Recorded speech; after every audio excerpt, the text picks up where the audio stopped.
बिस्मिल्लाहिर्रहमानिर्रहीम। अस्सलाम वालेकुम नाज़रीन, मेरा नाम सरबत फलीम है। नाज़रीन, ये तो बात हम सब लोग जानते हैं कि आज साइफर केस के हवाले से अडयाला जेल के अंदर खुसूसी अदालत दोबारा से लगी थी और खुसूसी अदालत में इमरान खान साहब को किस तरह से लाया गया, ये भी हम लोगों के सामने है। कुछ उसकी आम डिटेल आप लोगों के साथ शेयर करूंगी कि अदालत के अंदर क्या हुआ। और इसके अलावा ये जो बयानिया हमें बनाया जा रहा है हम लोगों के सामने, पाकिस्तान की पब्लिक के सामने, कि 21 अक्टूबर को खुशहाली का समंदर है जो लंदन से पाकिस्तान पहुंच जाएगा, या 21 अक्टूबर को जैसे मियां नवाज शरीफ साहब ने लंदन में ये बात की है, गुफ्तगू की है कि वो मईशत की बहाली के लिए इनफैक्ट पाकिस्तान जो है वो वापस जा रहे हैं और पाकिस्तान की तरक्की का सफर वहीं से शुरू होगा जहां से छोड़ा गया था। 2017 में जिस तरह से पाकिस्तान को छोड़ा गया था, वो मईशत के फिगर्स अगर आप लोग भी गूगल करेंगे तो आप लोगों को समझ आ जाएगी कि जो हमारे यहाँ ये कि गजनी सिंड्रोम हमारे यहाँ बहुत ज्यादा है। यानी हमें 2 साल पीछे वाली चीजें भी लोगों को अक्सर बेशतर भूल जाया करती हैं जब तक उनको जिंदा ना रखा जाए। अगर आप किसी भी आम शख्स से पूछेंगे तो आपको कोई भी शख्स ये वाज़ेह अल्फाज में नहीं बता सकेगा 2017 में जो पाकिस्तान या जो मईशत की इकोनॉमी मियां नवाज शरीफ साहब या उनकी जमात छोड़ के गई थी वो इनफैक्ट कैसी थी। इसके लिए आपको गूगल करना पड़ता है, इसके लिए आपको मुख्तलिफ वेबसाइट्स पे जाकर कुछ सर्च करनी पड़ती है। आज हम साल 2023 के अंदर मौजूद है और 2024 के अंदर इलेक्शन होने जा रहा है, तो आज से तकरीबन आप पीछे चले जाइए 6 साल, किसी को याद नहीं होगा मियां नवाज शरीफ साहब ने क्या किया। मगर खैर वो अवाम को बता रहे हैं क्योंकि वो भी जानते हैं कि अवाम के अंदर हमारे गजनी सिंड्रोम जो है वो बहुत ज्यादा है, लोग भूल जाते हैं। अच्छा, नवाज शरीफ साहब ने ये जो कहा है कि जी मैं वापस जाके मेरा जो पहली और आखिरी जो तरजीह है मेरी, वो पाकिस्तान की इकोनॉमी को बेहतर करना है। इकोनॉमी को तो छोड़ दीजिए, इस वक्त जो सूरत हाल है इकोनॉमी को वो बेहतर किस तरह से करना चाह रहे हैं। ओवरसीज पाकिस्तानियों से उन्होंने मदद तलब की है, वो भी एक अलग मामला है। ओवरसीज पाकिस्तानियों का एक बड़ा वोट बैंक इस वक्त पाकिस्तान तहरीक इंसाफ के साथ है और इसीलिए दुनिया के बड़े ममालिक के अंदर जहां जहां पाकिस्तान कम्युनिटी बसती है, जहां जहां मुसलमान बसते हैं, अभी आपने रिसेंटली हाल ही में एक वीडियो देखी होगी जो बाशिंदा मुसलमान है मगर तुर्की से उसका ताल्लुक है, उसने अपनी कार के ऊपर जो है बाकायदा तौर पे इमरान खान की तस्वीर को लगवाया हुआ है, तहरीक इंसाफ के चेयरमैन की तस्वीर को लगवाया हुआ, क्योंकि वो समझता है कि पाकिस्तान के ये जो लीडर हैं खान साहब, ये मुस्लिम उम्मा को रिप्रेजेंट करते हैं। ये तमाम दुनिया के मुसलमानों और मुसलमानों के साथ लगने वाले इस्लामोफोबिया का जो मामला है उसको रिप्रेजेंट करते हैं, उसका दिफा करते हैं, एक आवाज बनते हैं। और उस शख्स ने इसका वालिहाना मोहब्बत का इजहार भी किया जिस से भी वो गुफ्तगू कर रहे थे। बात यह है कि इस वक्त नून लीग अपने आप को कामयाब करने के लिए या फिलहाल 21 अक्टूबर को एक अवाम का समंदर इकट्ठा करने के लिए जो जलसे कर रही है, जो स्ट्रेटजीज बना रही है, वो सारी सरासर फ्लॉप हो रही है। उसकी जो हालिया मिसाल है, एक तो कल रात जो एक जलसा हुआ ठोकर नियाज बेग के ऊपर, वो भी हमारे सामने है। इसकी रिसेंट एग्जाम्पल ये है कि रावलपिंडी में भी, अगर बहुत सारे कम लोग ऐसे जानते होंगे कि रावलपिंडी शहर के अंदर भी कल एक जलसा था नून लीग का, और रावलपिंडी का जो मेन मरी रोड है उसके ऊपर काफी बड़े जो है ना वो पैनाफ्लेक्स लगाए गए थे, बेल बोर्ड्स वगैरह लगाने की कोशिश की गई थी, अपने तई जो फ्लेक्सेस लगाए गए थे चलिए सड़क के अतराफ में मियां नवाज शरीफ साहब की तस्वीर के हवाले से, और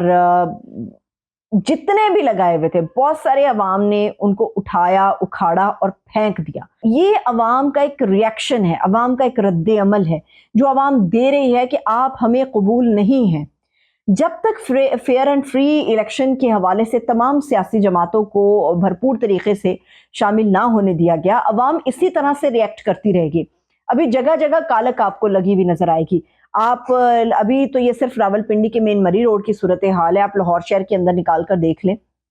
आप जो हमारे तिजारती मराकज़ हैं वहां पर भी, तिजारती मराकज़ पे अमूमन नून लीग के जो बोर्ड्स हैं वो बहुत ज्यादा लगाए जाते हैं। आप वहां पर भी जाके देखें, आपको इसी किस्म की सूरत हाल नजर आएगी। लोगों के नजदीक आपकी एक्सेप्टेंस नहीं है, क्योंकि आप जब भी मुश्किल वक्त आता है, बज़ाहिर आप ये बयानिया ये नारा लगा रहे हैं कि मुश्किल वक्त पाकिस्तान पे इसलिए मियां नवाज शरीफ साहब आ रहे हैं, और मुझे याद पड़ता है ख्वाजा आसिफ साहब ने गालिबन ये बात की थी कि नवाज शरीफ साहब जो है वो नून लीग की दरख्वास्त पर वापस आ रही है, यानी कि मियां साहब का अपना कोई मूड नहीं था पाकिस्तान वापस आने का, मगर जी वो मैशत की बहाली के लिए पाकिस्तान आ रहे हैं। तो ये जो मैशत की बहाली है, ये लूट खसूट का माल होता है, यहाँ से लुटो फुटो वाला सीन होता है, लूटते हैं और फिर लंदन भाग जाते हैं,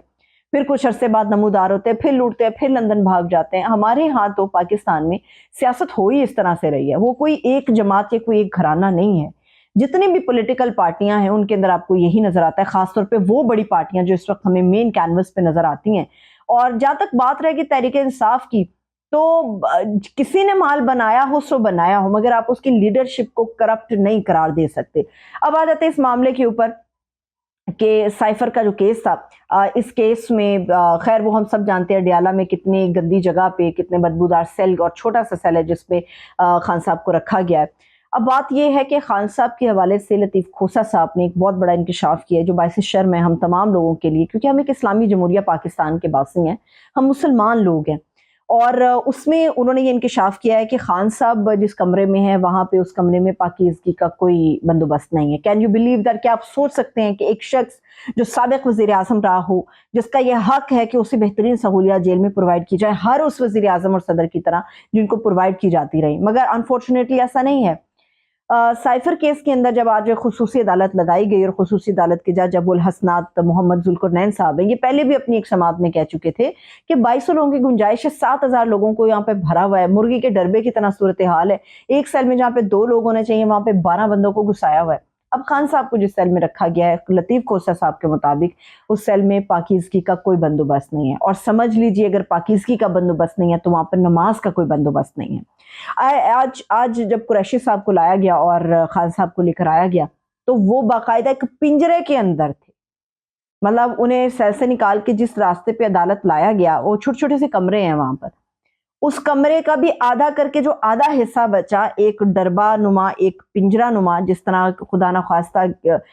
کسی جانور کو لایا جاتا ہے بند کر کے، اس طرح سے لے کر آیا گیا، اور اس کے اوپر باقاعدہ طور پہ احتجاج ہوا، وکلاء کی طرف سے احتجاج ہوا، خان صاحب کی طرف سے احتجاج ہوا۔ تو اب اس کے اندر جو بڑی خبر ہے وہ یہی ہے کہ شاہ محمود قریشی صاحب اور خان صاحب ان کے اوپر فرد جرم عائد کرنے کا فیصلہ کر لیا گیا ہے سائفر گمشدگی کیس کے اندر، اور یہ 17 اکتوبر کی تاریخ جو ہے وہ جج صاحب نے فراہم کر دی ہے۔ انصاف ہونا چاہیے، لازمی طور پہ ہونا چاہیے، مگر انصاف ہوتا ہوا، اور ایسا لگتا ہے کہ ابھی انصاف ہوتا ہوا نظر۔ اپنا خیال رکھیے، مجھے اجازت دیجیے، خدا حافظ۔